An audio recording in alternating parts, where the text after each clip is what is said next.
simply because I was done with mommy whiplash. They just have such a drive. And then they go home and look at the house that's in shambles and they have no connection with their kids. Their marriage is struggling. And so they slam on the brakes, right? So hence the whiplash. But what happens is when we slam on the brakes, we become bitter, we become resentful, we're bored, and we're longing for purpose. And that was my story. Welcome to the Live Truly Free podcast. Well, AJ and I are super excited to have our very first guest, Leslee Owen. Like us, Leslee is all about the Live Truly Free mindset. She has her own marketing agency, but more importantly, Leslee identifies as a mompreneur. And she has a podcast all about that. We'll let her tell you. But I met Leslee at a talk I gave this year on business savvy, and she gave me some huge insights into women entrepreneurs, especially moms. And we just thought it would be great to have you on, Leslee, and share with us these insights. So welcome. George, thank you so much for having me. Yeah, thanks for coming on, Leslee. It's nice to virtually meet you here today. Of course. So Leslee, let's begin with hearing about your journey to become a mompreneur and also what I consider your advocacy in the world and the trend of mompreneurism. You know, I stepped into this world simply because I was done with mommy whiplash. And so I define mommy whiplash as mothers who are ambitious and they go hard, right? So they're right, slamming on that gas pedal, whether they're in the corporate world, wherever that space is for their work, they just have such a drive. And then they go home and look at the house that's in shambles and they have no connection with their kids. Their marriage is struggling. And so they slam on the brakes, right? So hence the whiplash.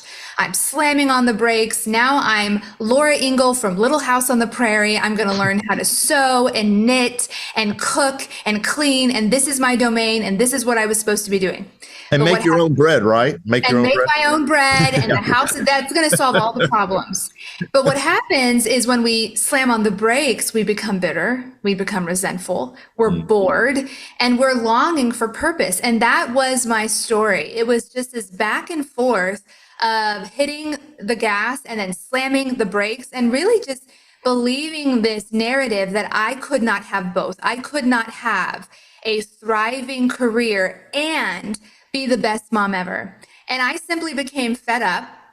And so 2020 was a catalyst for many things.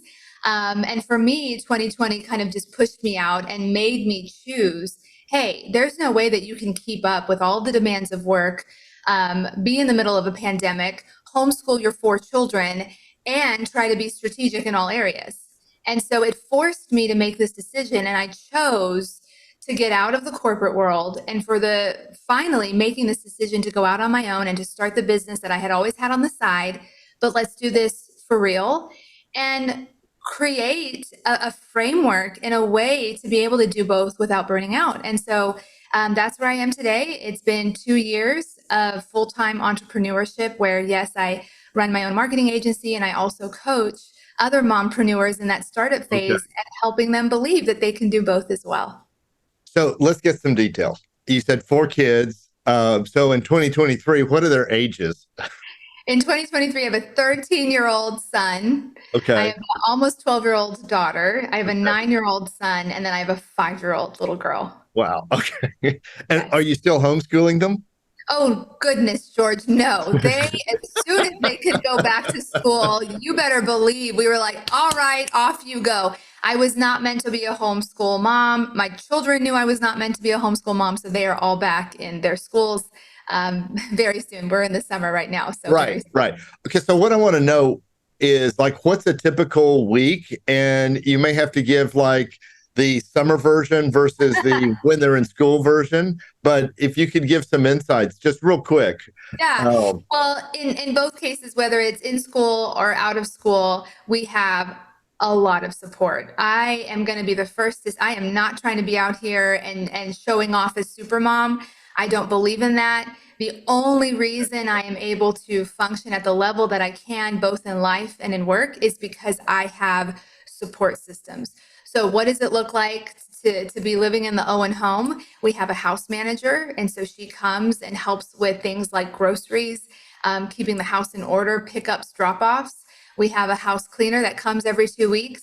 And my husband and I, we meet every week. We call it our alignment meeting. And Brett and I sit down every week and say, okay, here's the goals for business. He's an entrepreneur as well. Right. How are those doing? Here's the goal in our home. How are we doing here? What's the next 2 weeks look like? And so definitely the summer comes with less structure. We want our kids to be able to sleep in, Right. stay up late. And the flexibility certainly helps in the summer that I can work from home, and then I can kind of take them to certain places that they want to go. And then in the school year, it's just way more structured, and they have their chore list, and we're kind of a little bit better of a well-oiled machine in the school year. Okay. All right. And I like what you were talking about. I like that term that you came up with, mommy whiplash there. In your endeavor currently, are you a solopreneur as well? Yes. So I would definitely consider myself a solopreneur, but although I do work with a lot of contractors on the agency side. So when I'm serving companies and they're outsourcing their marketing to me. And then on my side, the coaching side, I do have a virtual assistant. I do contract out things like video editing, graphic design, but I would very much consider myself a solopreneur. Okay, because that comes with a whole other list of challenges that Oh, for yeah. some people might be even more than the corporate world. And Yes. so I'm wondering, do you see any like synergies between being an entrepreneur and being a mom? Like, is there a way that even though you're a solopreneur, it's helping you be a mom as well at the same time? Oh, so much so, right? I mean, as a solopreneur, how many hats are we wearing? All of them. As a mother, I mean, running a household, it is not very different than running a business, right? My husband and I are both creating vision for the family. We both need to make sure that the household operates in the right way. We need to look at HR, right? So I told you we have a house manager and a housekeeper. We got some human resources going here, and obviously the financials. So women need to really think about how equipped they are in running a business. I just don't think that they've ever equated. Many of them don't equate the things that just come second nature to them to running a business. Yeah, and that's a perfect way to think about it. Like that you establishing the same framework in both domains. I kind of have a change of gears question here because my dad was also an entrepreneur, and so when I was a kid, I thought it was really cool that he owned his own business. He was doing his own thing. I would try to whenever I would try to play sick from school and try to go to work with him just because I thought it Uh-huh. was fun what he was doing. I'm wondering, do you think your kids see that same? And you said your husband's also an entrepreneur, so Yes. do you see how they're gravitating towards entrepreneurism at all? Well, time will tell, AJ, because let me tell you, I have my younger ones that it doesn't register to them what Brett and I do. And then I have my older ones. I have my teenager and my preteen, and to them, it's just still we don't have enough time. We work all the time, and I think it's just this shift of we work from home now. So a lot of the work is a way more visible than it was when both my husband and I were in more of that corporate sense. But time will tell if when they're your age and they're like, yeah, my mom was so cool. That is my hope and prayer. But I do see this entrepreneurial spirit certainly in some of them. My daughter this summer set up six lemonade stands, made over $600. My gosh. I love that. I love that Eva has a drive to almost experience her financial freedom. Because if mom's not going to buy me this thing, then I will make the money to buy this thing. And so Eva certainly has that. And I love seeing that in her. So I definitely try to encourage that in her Yeah, I as tried that too. Lemonade stands, washing cars, but I don't think I ever made $600 in a summer, so that's pretty I good did for not her. know that you could make. I went out there once with her to help run it. That girl made $200 in like 4 or 5 hours, and I was just blown away. So it's a good That's awesome. Yeah. business. That's amazing. Yeah. So let's shift and talk about mompreneurs a little bit. And what's the trend here? What's going on? And I know from our conversation previously, this pandemic really has been a trigger. So who are they? I mean, and what's the trend like, and where do you know, that sort of thing?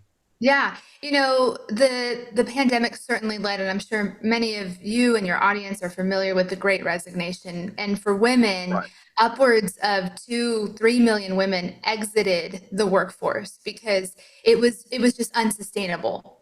Everything we thought we made all this progress as women, being leaders in the workplace, and then yet when we were shut down, all of that household responsibility that we thought that maybe weren't so attached to us as decades before, it all ended up landing in our laps. And the demand of having to run an entire household and still be as strategic as we were pre-pandemic was unsustainable. And so when I exited in May 2020, I really thought that I was just this singular person who couldn't handle it. I just didn't make the cut. And I'm so thankful to have found so many communities out there of women who had the same story. And so all of a sudden, I began to release this almost this condemnation that I just wasn't good enough. I wasn't smart enough. I wasn't strategic enough. No, it was the workplace just didn't know what to do with us. They didn't know what to do with women who are also homeschooling their kids and having to have so much going on. And obviously the pandemic, like no one knew how to handle that. Right. So there is a rising of women who are like, hey, the workplace was never designed for us. This 9 to 5 model was never designed for us, right? And yet we are still forced to be set into these standards that don't work. And so what I am seeing are women finally taking a stand and saying, I have to stop trying to make myself into this picture perfect executive or corporate leader and sacrificing the things that mean so much to me. You know what? I'm just going to exit and do it myself. And that's what I'm seeing. I'm seeing women who are making it work for themselves every day. Just yesterday, had another woman who said, I'm doing it. I'm jumping ship. January 2024, I'm going out on my own. I want to see my daughter. I want to raise my daughter. I want to be there for her. And it's exciting. But certainly there are a lot of us out there that are like, wow, here we are. We were really good at our focused jobs in the corporate Right. world. Right. How do we run a business though? Right. So, Right. And that brings up a really interesting point because you said it's rising. And so currently stats are about 60% of entrepreneurs are men and 40% are women, but that women figure is rising. As you kind of enter into, or as, women as a group collectively enter into this, what's historically been a man dominated space, how does it feel to like operate in that, specifically being a mom with that as well? So it's not just balancing, I'm a woman in this space, but it's also you're a mom. So that has its own set of challenges and commitments that you have to make with that. right. And we're many of us are solopreneurs. We're doing it on our own, right? So typically when you think of entrepreneur, we're very familiar with the big tech startup stories. And so when you say startup to a mompreneur, her brain will likely go there and she's going to think, what do I have to do with a tech startup that likely raised a whole bunch of capital and now has millions of dollars backing up what they want to do? Well, I'm a solopreneur, mompreneur, I'm a service provider. And so I think there's just so much disconnect and they kind of count themselves out from a lot of the resources that are available. Nor do they think that they can get the support and mentorship and coaching from these big players. This is what I enjoyed so much about George's talk that I was able to sit under. I just appreciated that even though George has been in these huge multi-million dollar companies, the way he communicated business savvy completely applied to me.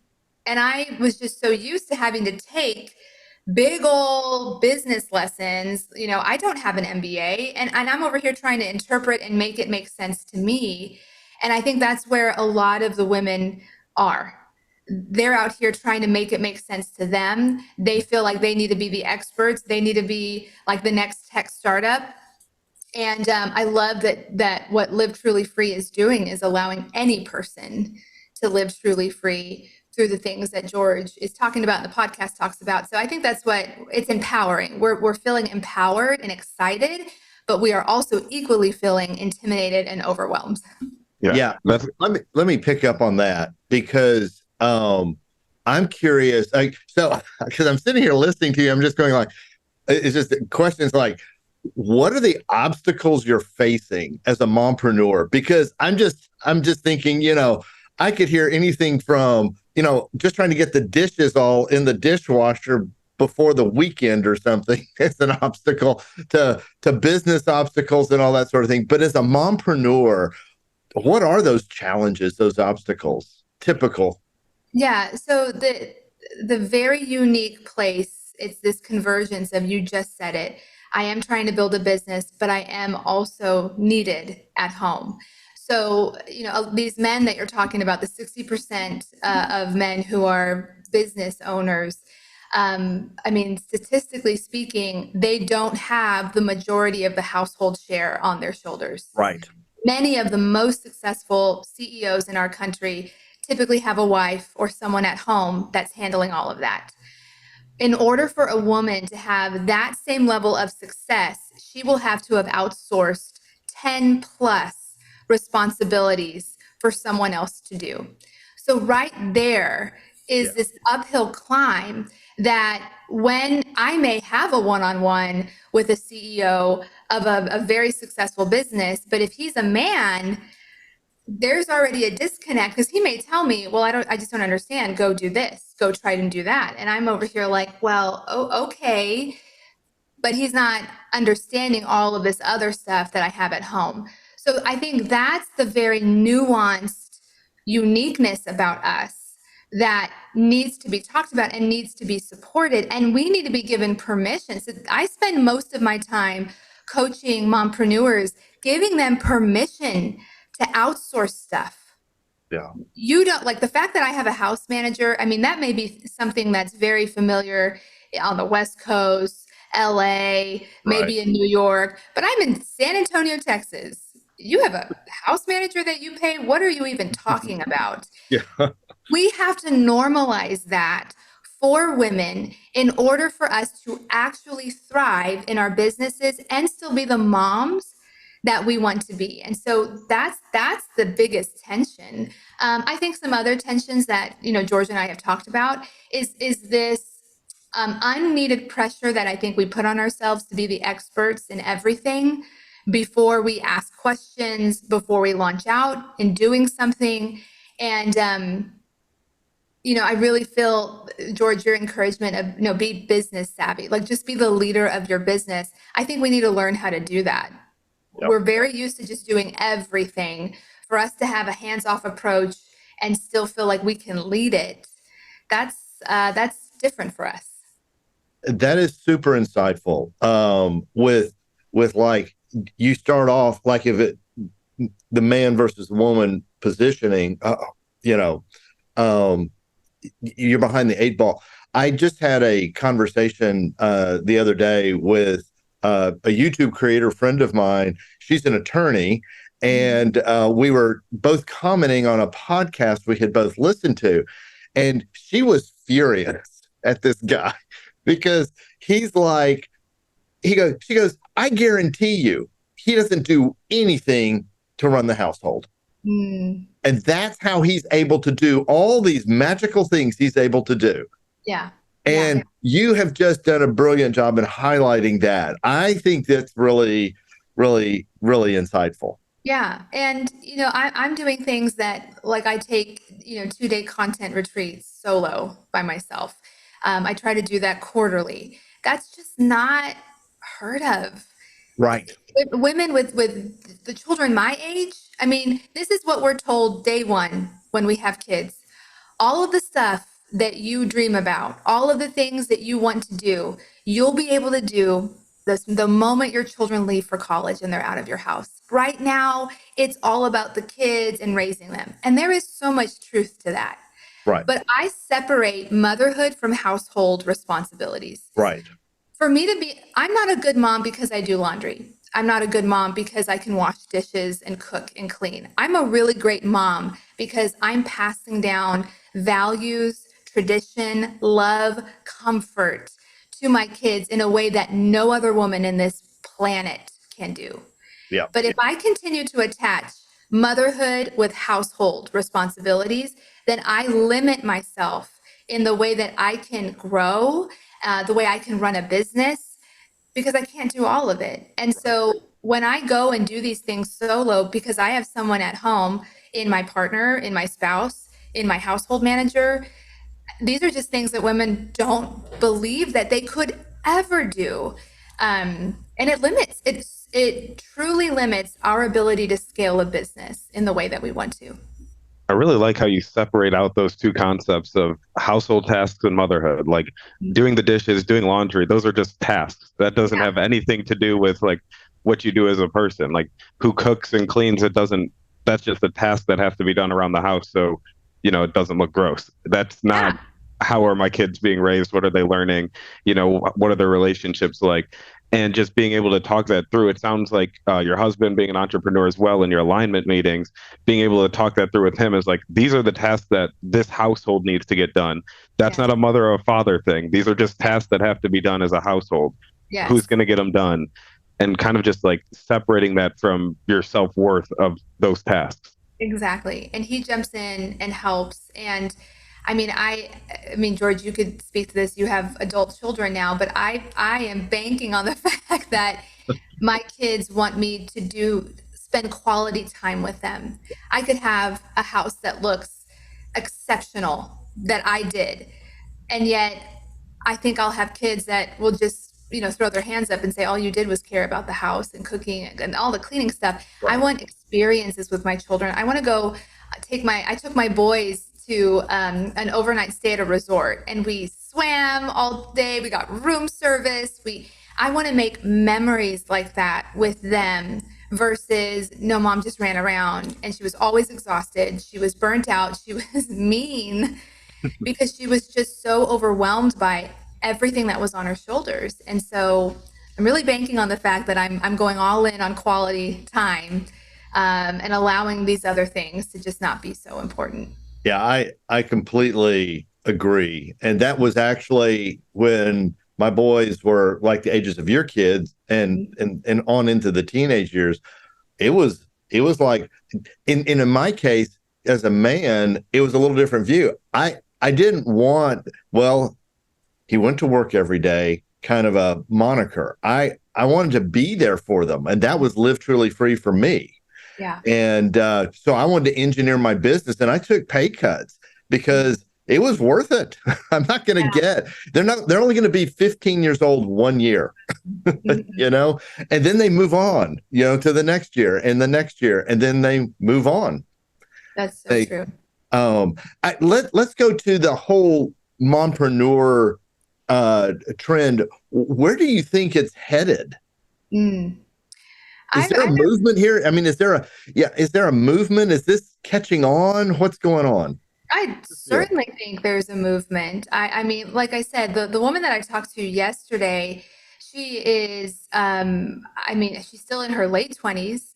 She has her first child. Her first child just turned 1, and she's already making the decision that it took me 13, 14 years to do. Oh, wow. And 4 kids later, right?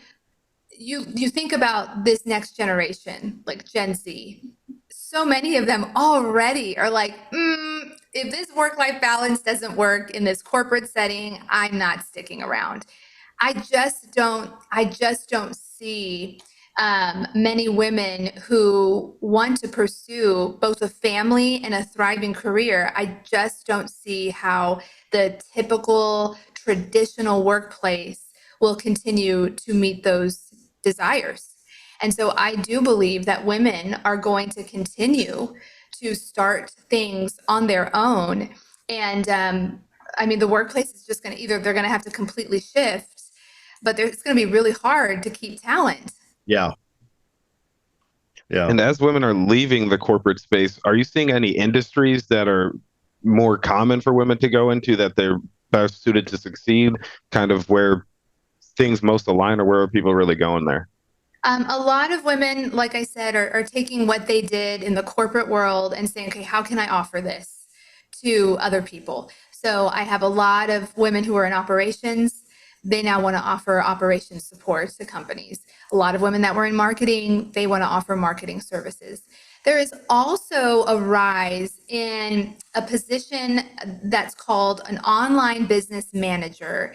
So I'm going to give credit to my friends at Prowess Project. They've kind of coined this term, this role, online business manager. And essentially, it's the conversions of a virtual assistant and a chief operating officer.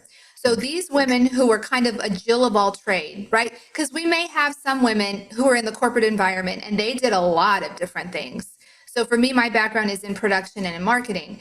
I kind of went straight to that when I left. But what about the women that did a little bit of marketing, a little bit of operations, a little bit of admin? They're kind of knowing that they want to leave, but what would I do?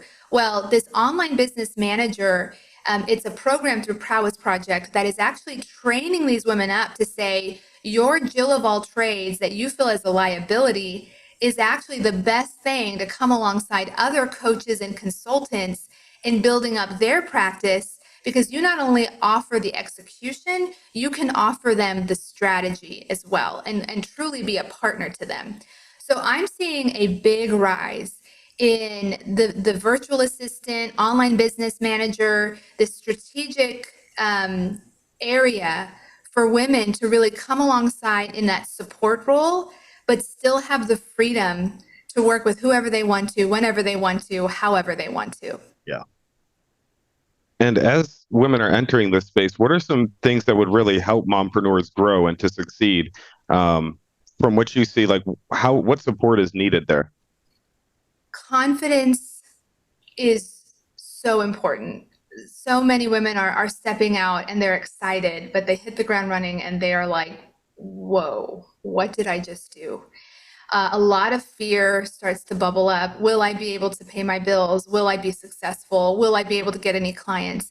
And so I have a lot of women that come to me from a coaching standpoint and ask, like, how do I just feel confident in this?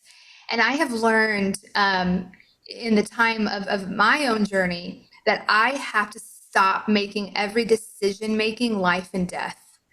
I was notorious for putting so much writing on a decision. So it was like, should I post on Instagram and go all in on Instagram, or should I invest in Facebook? And it was like for days, I'd just be like, oh, yeah, praying, fasting.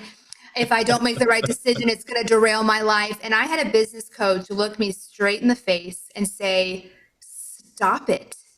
A decision is just a data point. Go make a decision to figure out what's next. And it's like he unhandcuffed me from decades of just perfectionism.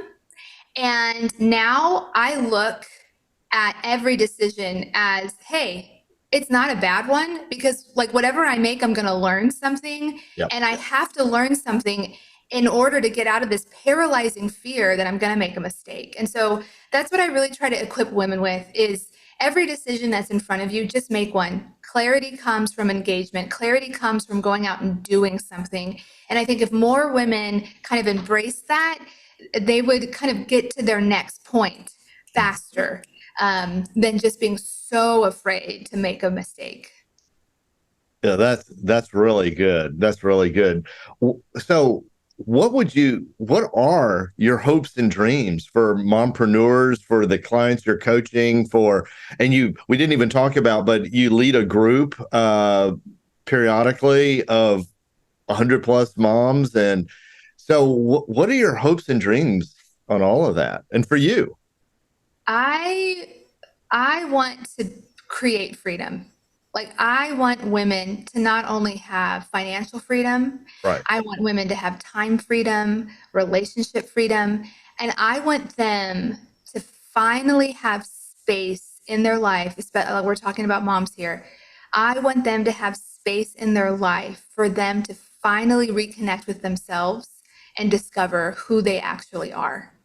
Um, I wish, I mean, if I could go back, that's what I'm doing. I'm literally creating the system, the framework, the community that I desperately needed 5 years ago. I was so stuck. I was so afraid.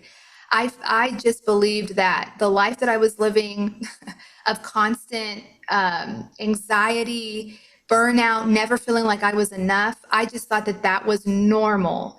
And I wish that I had the resources that I'm creating today to tell that woman, you don't have to stay here. Like your options are limitless. Let me help you walk this out. So that's what I want to do. It's more than just like, let me help you create a fantastic business that's super successful and let me help you be the best mom ever. It's about freedom. Yeah. Let me help you I want to give you the ability to choose what you want to do and never feel stuck. That's awesome. Yeah, that's really awesome. And I've got to say, Leslee, every time I'm with you, I just learn so much more about it, to understand the mompreneurs and see my passion and heart's for entrepreneurs, men and women. I mean, it's and for freedom, so that you really can live a lifestyle where you're not chained to a desk, you're not chained to the business. And part of that is you got to have a profitable business. Yes. So that's what I'm about is, look, I want to get you to profitability, but then I want you to get you into the lifestyle freedom that really is available. So I love everything you're saying. And I hope we can partner on some stuff here going forward, maybe a mastermind, maybe some other things. But how can people find out more about you and tune into what you're doing? Well, I just launched, it is called the Confident Mompreneur Calculator. And so this is for moms who are like, oh, I need that confidence boost, but I really don't even know where do I need it? If you're looking for the area that you need that boost of confidence the most, this quiz helps you determine where that is. So whether that's in your business, whether it's in your motherhood, whether it's in the household harmony area, I'll send you the link to include in the description. Okay, yeah, we absolutely will put it in the description. But that is a great way for you to just kind of, assess yourself in where you are in your own mompreneurship. And then, of course, you can follow me on Instagram. I'm at Leslee Owen, Leslee Owen. And I'd love to connect with them on there. Okay, we'll put that. And tell us about your podcast. And my podcast is called Mission and Motherhood. So everything that we just talked about today, how do we do both? How can I have a mission and motherhood and that nuanced place in the middle? I'm talking with a lot of other confident mompreneurs on there, along with a guypreneur. Just the other day, George was on the podcast as well. But you can find that on every place that streams podcasts. Great. Leslee, this has been fantastic. Thank you. Yeah. Thank you. Yeah, Leslee, I learned a lot. Thank you. This was very insightful.